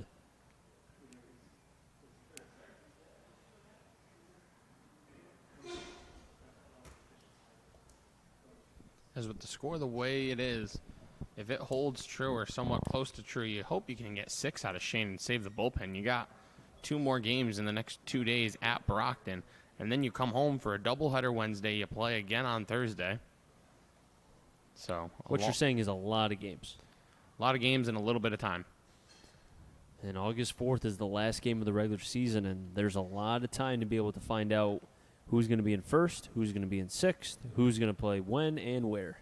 The only thing that's really been decided is that Westfield will be 7th and miss the playoffs. 2-1. Swing and a miss. 2-2. And we know that North Shore did clinch a playoff spot. I don't see how they clinched a playoff spot, but it was on their Twitter a couple days ago. Brockton and we haven't clinched one. Don't know what to tell you. 2-2. Curveball. Taken for a ball. Reiner tried to make that look good, and Shane, he's just laughing himself saying, okay, all right then.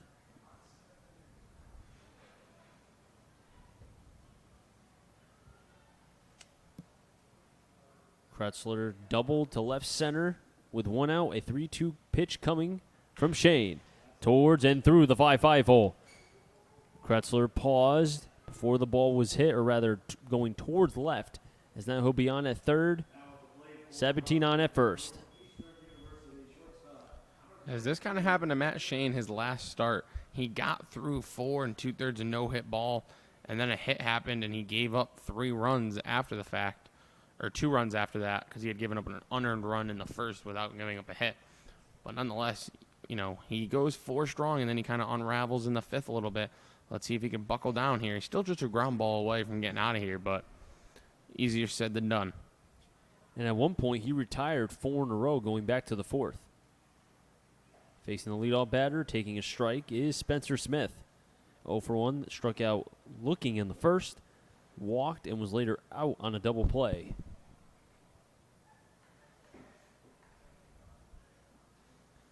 Shane could be looking for another DP here. The 0-1. High, pop up towards right. Budzik ranging over. It gets over his head. In front of the right fielder. Throw back to second. Not in time. Orzechowski trying to get the runner at second but couldn't. That was Sabatine. Run scores. It's 8-2. Gives Spencer Smith a hit. His 16th RBI of the season. Kretzler will score from third. 17 to second.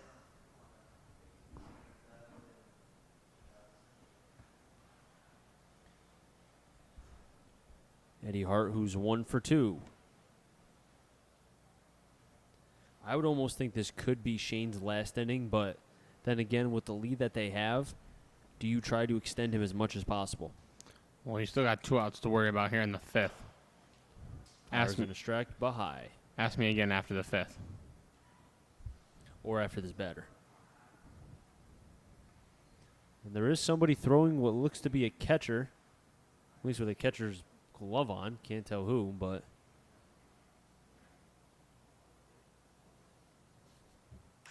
(1-0) over the head of Budzik and into right. Orzechowski will have the ball cut off. 1 hop.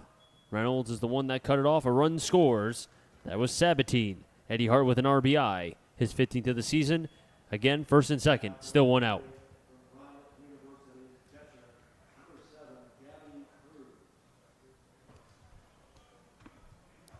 And I don't think you want to extend Shane more than you have to. Score now is 8-3.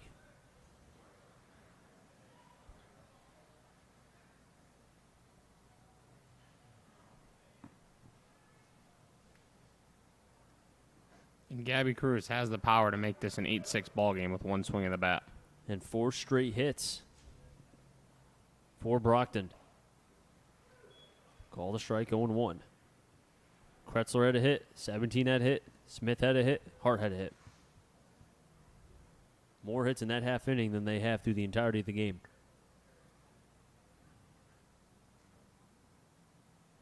The 0-1. Fouled off. Cruz behind in the count 0-2.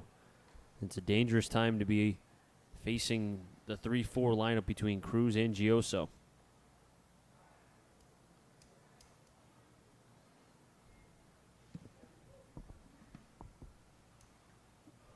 That liner that just got over the head of Budzik was maybe 5-6 feet just over the head of the second baseman, Budzik.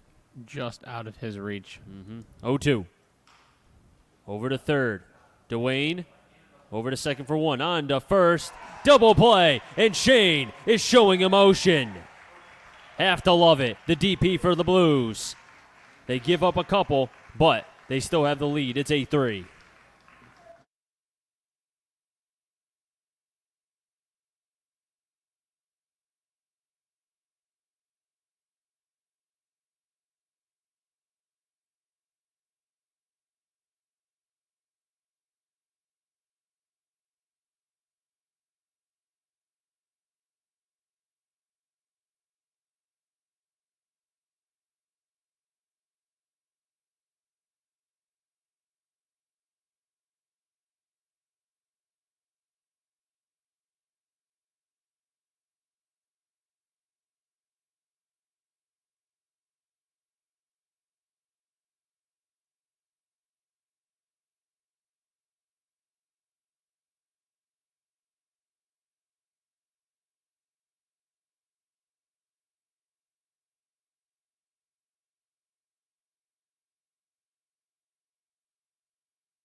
First pitch hit Will Reiner from the new pitcher on the mound. It is Chris Knight.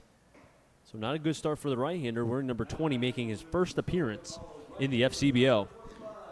The right-hander goes to George Washington University in the spring. He was a freshman, pitched to a 5.62 ERA, had 10 appearances, 8 innings, 6 hits, gave up 5 earned runs, walked 8, struck out 9, did give up 1 long ball. I wonder if that had anything to do with the long delay during the half inning. I mean, he threw his warm-up pitches, then he had to wait an extra 25 minutes. Fastball low, 1-0. Now, what level is George Washington? Is there a way you could find out? I can do that eventually. While Matt's checking that out, we'll see Orzechowski batting right now with a 1-0 count. Reiner on at first. Pitches outside, 2-0. Budzik is on deck. Austin White on double deck.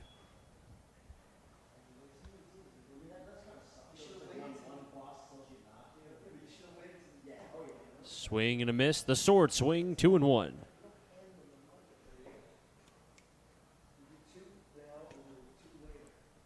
And we found out that Chris Knight does go to Division I, George Washington. With a 2-1. Slider, another sword swing, back to Knight. He'll have one play. Throws it over to first, gets the out. Reiner advances the second. 1-3 if you're scoring back at home. Noah Budzik at the plate now.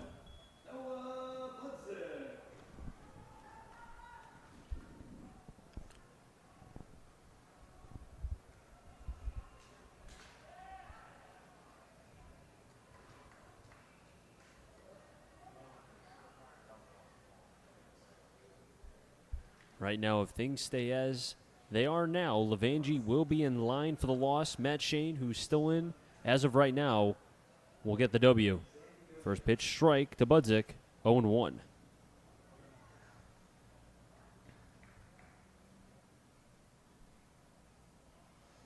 Austin White on deck. The 0-1. Slider outside, 1-1.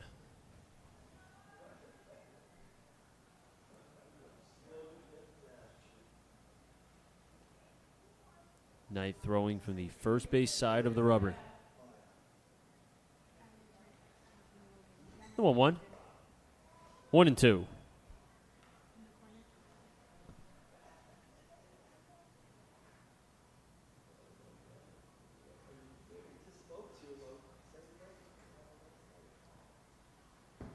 It looks like Spencer Fox is warming up in the bullpen for the Blues. Knight comes to the set high. 1-2. Slider down, 2-2. 8:40 here in Bristol, Connecticut. Chris Saunders, Matt Pollock, alongside Jack O'Donnell and Connor.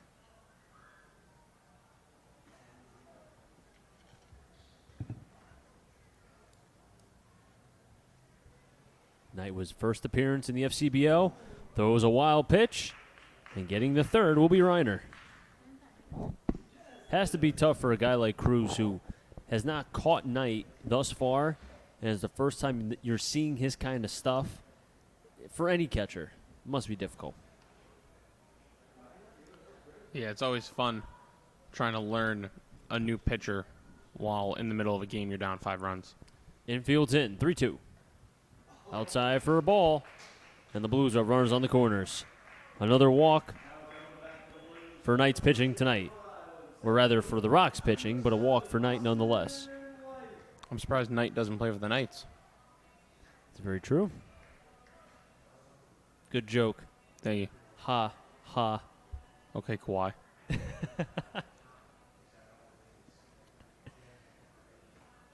Speaking of Kawhi,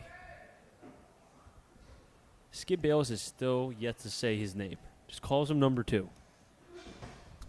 You know what he should be calling him? NBA champ. You knew it. As Cruz goes out to talk with Knight, Brockton Rocks have, as a staff right now, 5 walks to only 3 strikeouts. And they've given up a number of runs, 6 to be exact. 2 were unearned. Yes, Matt? 8 runs, 6 earned. 8 runs, 6 earned. Sorry, I was looking at the number 7 because of Levangie.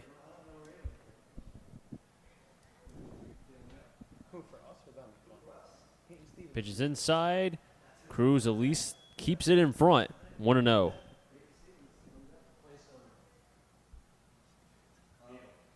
And it looks like Peyton Stevens will be pinch hitting for Christian Beal. Unless White grounds out to a double play. LOL, that's a good one, Chris. I'm going to look to see if he's ground out to any double plays this season. Takes a strike, 1-1. He has ground to one double play. Probably wasn't his fault. No, right? Like, pitches down the middle, it's not a strike. Slider in, 2-1. Knight thought that was a strike, but home plate umpire thought otherwise.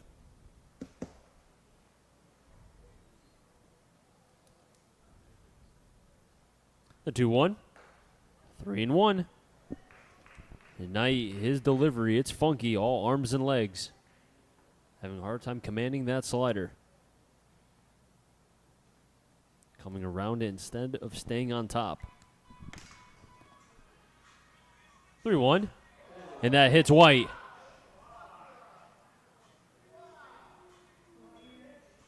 And he's taking his time. And we just hope it's not the same knee that he hurt earlier where it was below, but still. And again, White is down. This is something that happened to him last week.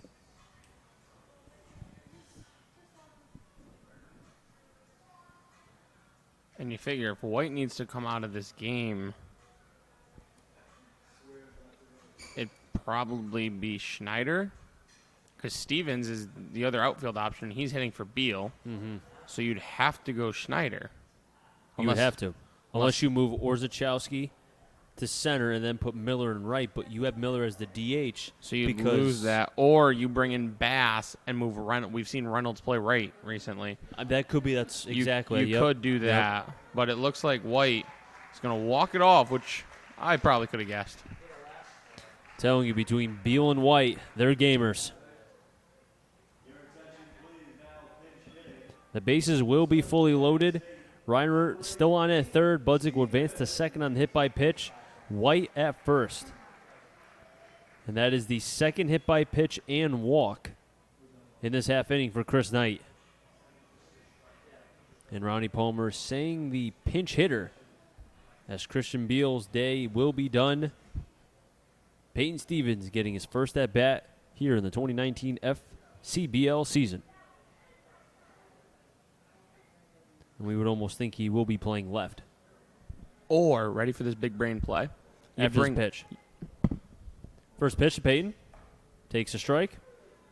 Okay, so Brandon Miller's your DH. Stevens just pinch hit for Beal. No, you're still missing an outfielder if you do that. I was going to say Stevens pitch, and then you bring Miller to the outfield. No, that would work. If you bring Stevens into pitch, you would lose the DH. So then once you put Miller in the outfield, so you bring in Stevens, you're still good. Stevens, no, you literally just move the DH to the outfield and Stevens comes into pitch. Because once you put Miller in the outfield, you lose the DH. But Miller's the DH for a reason. You don't want to put him in the outfield. I mean, he could play the outfield. We've seen it. He could, but, right now, White seems to be okay. 1-1. Gets away from Cruz. Here comes Reiner. Tosses it over. It's late. Wild pitch. Scoring Reiner. It's 9-3.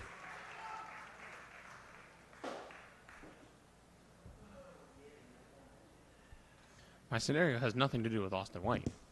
Budzik to third. Austin White to second. Peyton Stevens with a 2-1 count now. Or is it 1-2? Actually, I think it might be 1-2. The home plate umpire just signaled 1-2. I can't tell. He was looking at me, and I don't know if he was doing his... He's really trying to clean out home plate. I can't even see home plate. Can you? I can now. He's getting there. He probably should have started with his foot before he went right to the brush. But to each their own, I guess. Brandon Miller is on deck.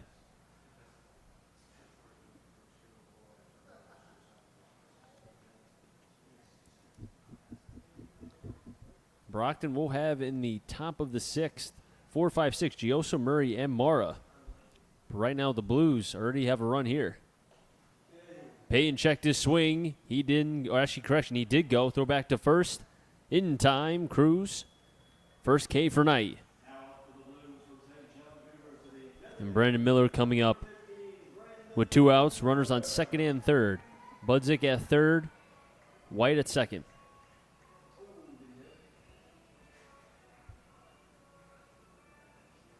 According to Joel Sherman, before the 4-game win streak, the Mets had a 3.7 chance to make the playoffs. Fangraphs, as well, Fangraphs told him that. Now it's up to 9.6%. So you're saying there's a chance. That's what every Mets fan is saying right now. First pitch to Miller.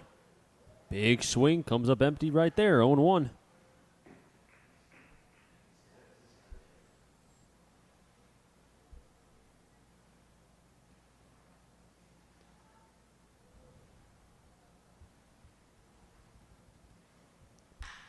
Hard hit over to second. Backhand, nice play by Hart. And they'll get the out. 4-3 in the book. The Blues do get a run. 1 run on no hits, no errors. And they strand 2 runners on base. Scores 9-3. All Blues.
Back from historic Muzzy Field. 9-7-0, leading 3-6-1 as we head to the 6th.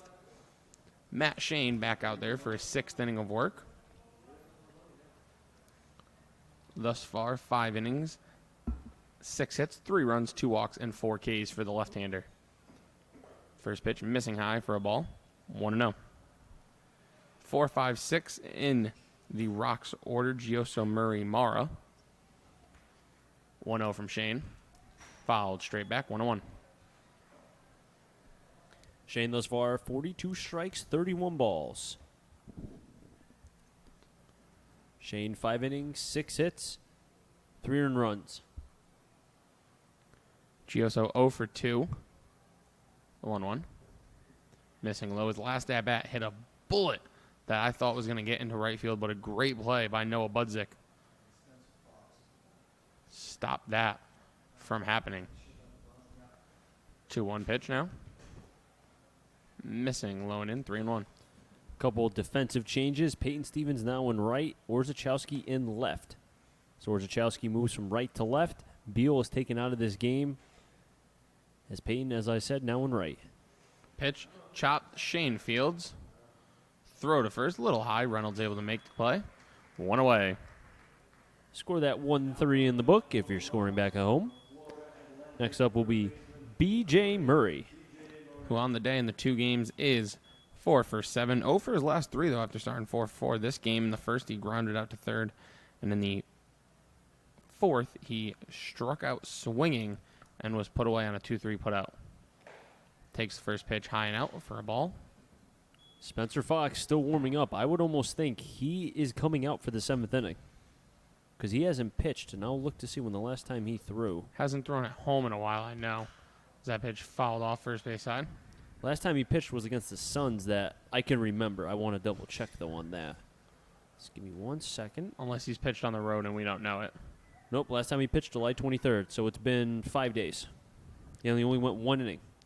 Which is for a lot for a guy you know, potentially could be your closer come playoff time. As Ronnie said, though, the closer by committee. 1-1. Missing 2-1.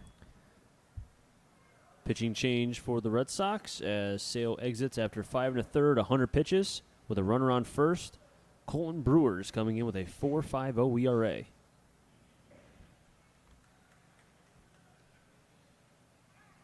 Shane's 2-1 pitch. On the inside corner for a strike, 2-2. And Jumara is on deck. Shane looking for his third 1-2-3 inning. Shane hopes to send Murray packing the pitch. Swung on. I thought it hit him in the box, and it has. The umpire, a late call on that one. Thought he was going to say it didn't hit him, but no harm, no foul. Count remains 2-2. Cameron Maimon singles in the 6th. Gio Urshela scores at 6-2 Yankees. It's good to have Maben back. 2-2 from Shane. Big swing and a miss. A nice pitch from the Blues left-hander. Another K for Matt Shane. He's rolling right now. 2 away here in the 6th. 5th K for Shane. His 3rd swinging. First 2 Ks were looking. The last 3 swinging. If he gets this out efficiently, do you roll him out there for the 7th? Well, let's see. Pitch count right now, 45 strikes, 35 balls. Right back to Shane, who fields it nicely. He'll take a jog closer to first, flip it to Reynolds, and that's pretty efficient if you ask me. Matt Shane, 6 strong innings in the books. Will he get the 7th? We'll find out after the Blues hit in the bottom half of the 6th. 1-2-3 go the Rocks. 9-3 Blues.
Bottom of the 6th here at Muzzy. Blues lead 9-3 in this game 2 of the doubleheader.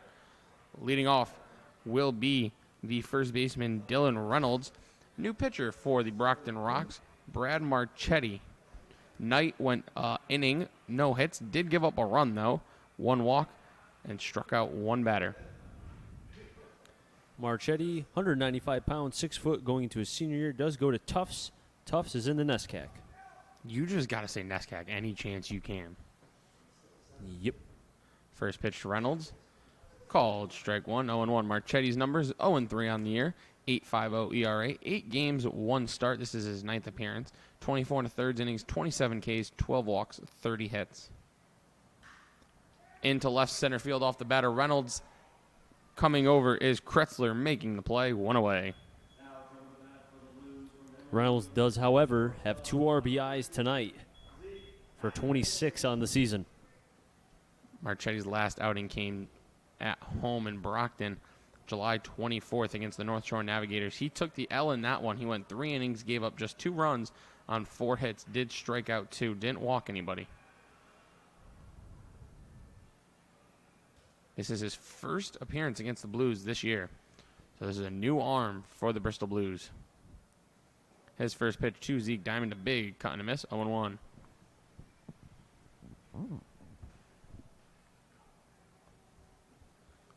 As another ball gets in from the bullpen.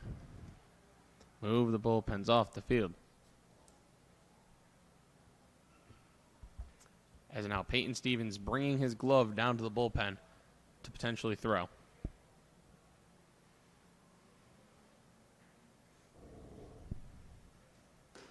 Swing and a miss from Zeke Diamond down the count. 0-2 now.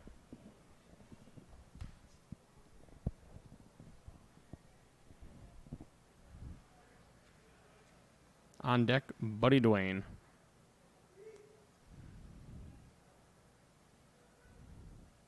Pitch from Marchetti. Diamond thought about it. Didn't go. 1-2. Blues did most of their damage in this one in the 3rd inning when they plated 6 runs on just 3 hits. A lot of walks and an error by the Brockton Rocks is what sparked that big inning for the Bristol Blues. Pitch fouled off. Do it again. Marchetti has given up runs in every appearance that he's been in. 3-1, 3-3, 2-4, 5-2. But does, however, have 27 strikeouts and 24 1/3. So, with only 12 walks, it's more so not throwing quality strikes. 1-2. Chopped. Foul. I'm curious to see if Cruz had let that go a little further. Would it have been fair? Didn't seem to have hit Diamond in the box.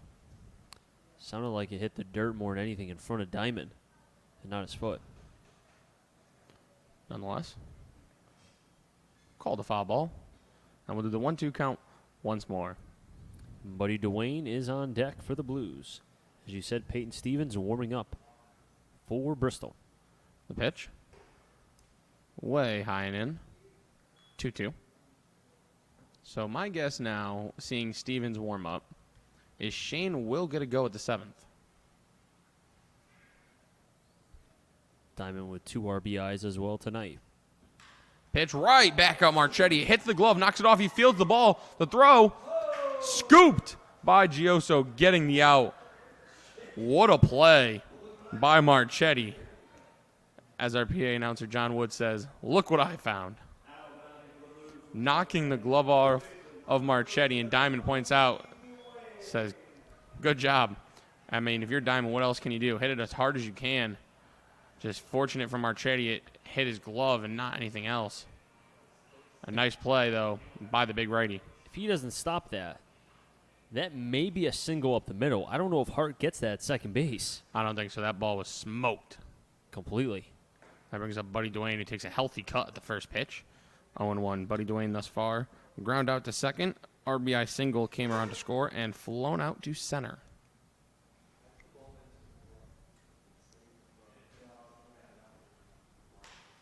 Chop to short.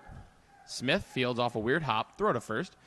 In time, and the Blues go down 1-2-3. A nice inning for Marchetti. The Blues 3 outs away from splitting this doubleheader here at Muzzy. They lead 9-3 as we go to the 7th.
Matt Shane back out for his 7th inning of work, looking to finish what he started here at Muzzy Field. 7, 8, 9, Kolarko, Kretzler, and Sabatine. Shane fires in a pitch and in the low, 1-0. Kolarko 0 for 2 here in Game 2 of this doubleheader. A strikeout looking in the 2nd, and in the 5th, he flew out to Austin White in center field. The 1-0. In for a strike, 1-1. Shane looking for the short version of a complete game, but hey, you know what? A complete game is a complete game. He didn't choose to have the doubleheader. 1-1. Swing and a miss. 1-2. So far, 6 innings, 3 earned runs, 2 walks to 5 Ks. Has surrendered 6 hits. 3, 6, and 1 for Brockton. 9, 7, and nothing for the Blues. The 1-2. Didn't go. 2-2. Now, Peyton was warming up as well as Spencer Fox, but I would think Ronnie Palmer and the rest of the staff on the Blues want Shane to finish this game. The 2-2. Curveball just gets a piece.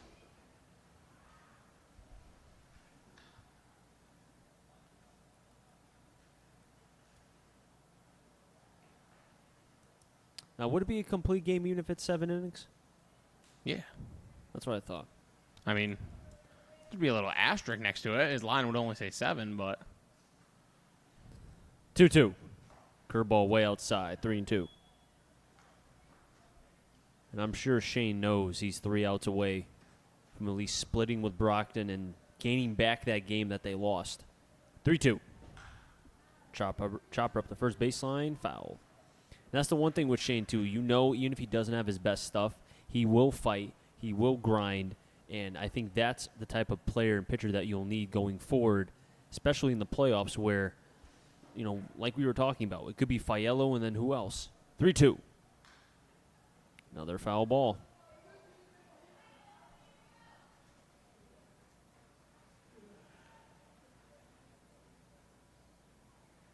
Kolarko making Shane work here as the pitch count rises. 52 strikes, 37 balls.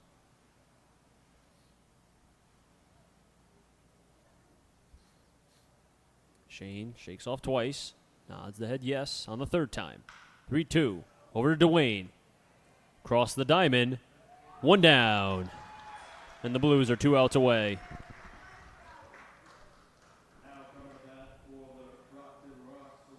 Tommy Kretzler, who doubled and came around to score back in the 5th, 1 of 2 runs.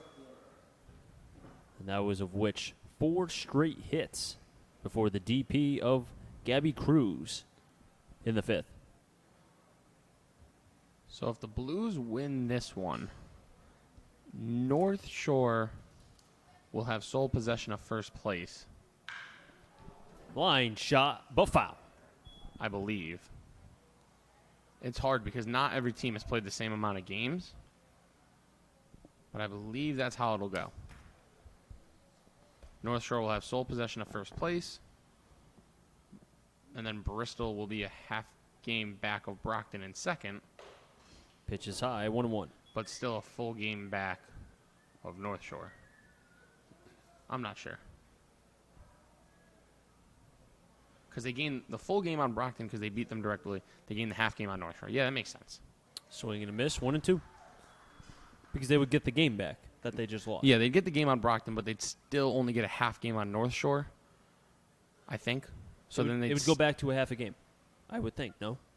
No, because they're a game and a half back right now of North Shore because they completed the win earlier today. You're right. 1-2. Curveball outside. So it might only be a half a game then. They're only going to game a half game on North Shore. They'll gain a game on Brockton, so it'll be North Shore first, Brockton second, Blues third. So there'll be a game out then a first. Yes. Okay, makes sense now. That's my guess. And they play Brockton tomorrow and the next day. Yep. 2-2. Line towards left. Diving play can't be made. Stays in front of Orzechowski. He throws it into second as the ball gets underneath Budzik. But good job by Reynolds to back it up. 1 out single for Kretschmer, I should say. As now manager Ronnie Palmer will come out. A pitching change will be made. And I was kind of close as to what will happen. Dylan Reynolds will go to the outfield. Casey Bass will go to first. Peyton Stevens will come into pitch. You know what, though? Matt Shane, what a performance. 6 1/3. Gave up 7 hits, had 5 Ks, 2 walks, 3 runs, although that runner on first is his responsibility. Deserves a big round of applause. Really came up big here in Game 2 against the Brockton Rocks after the Blues lost Game 1. We'll be right back.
Ninth, then top pitching change as Peyton Stevens is into the game.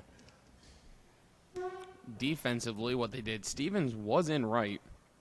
Casey Bass comes in for the third spot in the order, Brandon Miller, the designated hitter. So the Blues lose the DH if they have to hit again. Casey Bass goes in for him. Reynolds moves to right. Stevens comes in to pitch. And Shane is out of the game. Stevens in 2 innings, 6 Ks. Does have a high-octane fastball here. The 9-batter, Sabatine, is up. Fastball low and away, 1-0. Now, did Peyton throw enough in the bullpen? That's the question, but either way, he is on the bump. Blues are 2 outs away. They have a 9-3 lead. Runners on at first. Kretzler. The 1-0. Swing and a miss. There's the slider, 1-1.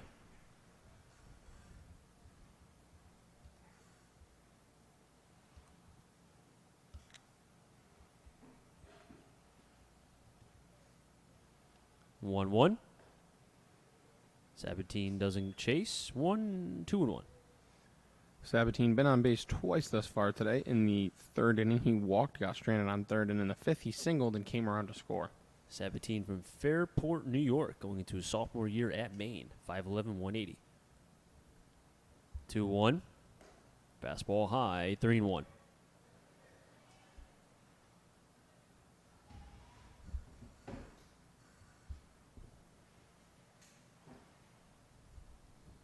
Spencer Smith is on deck.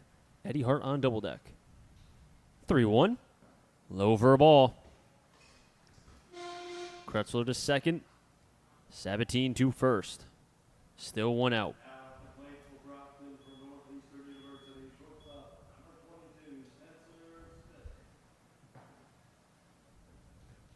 Now Spencer Smith with runners on first and second. Still 1 out. Smith 1 for 2. Struck out looking in the first, walked in the third, singled, run home in the fifth. Payton staring down second. Back to home. Fires. Pitch way inside. Smith was pulling to bunt. But then decided, you know what? I'm going to take it back. 1-0. Chris Saunders, Matt Pollock, Jack O'Donnell, and Connor bring you game 2 of the doubleheader. Blues ahead 9-3. But the Brockton Rocks are threatening in their last half of the 7th. 1-0. Called strike. 1-1 outer half fastball. Blues will trade a run for now if they have to, but the Rocks are down to their last 2 outs. 1-1. There's the slider. 1-2.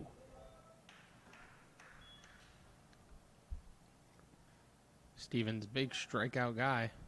First time we saw him, 2 innings, all 6 outs recorded via the K.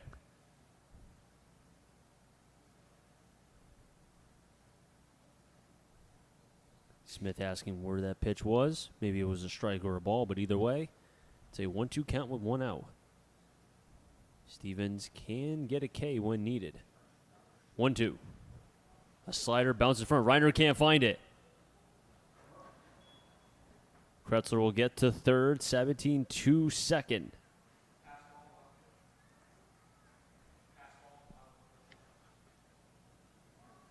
And that go down as a wild pitch to Payton Stevens. As once the ball hits the dirt, doesn't matter, it's a wild pitch. Now if it hits any sort of the catcher first, then it would be a pass ball.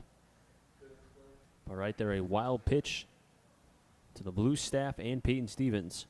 With Kretzler on at third, Sabatine at second, Smith with a 2-2 count. 9:16 here in Bristol. The 2-2. And the foul balls continue.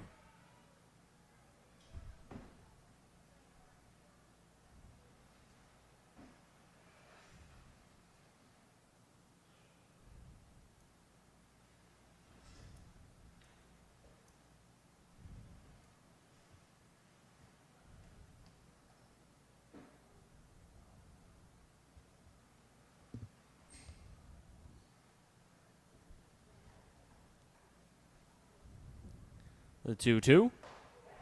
Called strike 3. Spencer Smith down on strikes.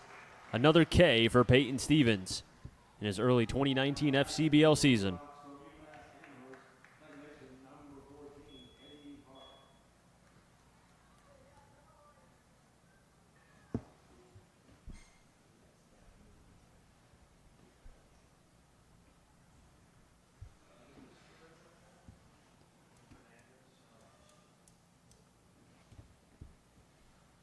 Eddie Hart at the plate now with 2 down. Runner still second and third. Slider in, 0-1. Hart 2 for 3. 2 singles, an RBI, a run scored, and he's also hit into a double play.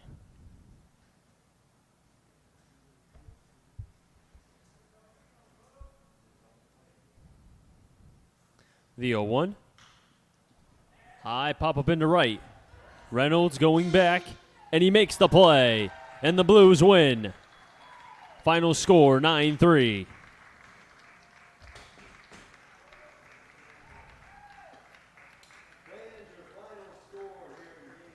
9-7-0 defeats 3-7-1. The Blues and Rocks split the doubleheader, but these teams still got 2 more matchups in the next 2 days, both of them at Brockton Monday and Tuesday night. And you know what? Those are crucial games in the standings as now the Blues pick up a full game on the Rocks. There'll be a half game behind them still, and there'll be a game behind North Shore Navigators for sole possession of first place. We're a week away from the season ending, Chris, and still a lot to be figured out. And we'll find out by Wednesday for the doubleheader against the Bravehearts. Weather permitting on Wednesday and Thursday, what can happen. But the Blues, they split. They lose game 1, 10-6 against Brockton, and they win game 2. Final score, 9-3. Any final thoughts, Matt? You know, I think Matt Shane, a gutsy performance, and I really think if the Blues want to make a deep playoff run, he's got to step up. You know, you have Mark Fiello, But after him, who's your next big dog going on the mound to start a game? I mean, we saw Garrett Coe have a great start, but is he really used to starting? Can he do that again in a more high-pressure situation? Matt Shane might have to step up and be the dog they need, and he showed that he can possibly do that here tonight. Well, Matt, I'll see you on Wednesday. That'll Sounds wrap good. things up here from Muzzy Field. Our thanks to the camera crew and staff for making this broadcast happen. Final scores from Muzzy Field. Game 1, 10-6 loss for the Blues. Game 2, a win, 9-3. Make sure to catch us here on Wednesday as we broadcast the doubleheader against the Bravehearts. For Matt Polick, I'm Chris Saunders. So long, everyone.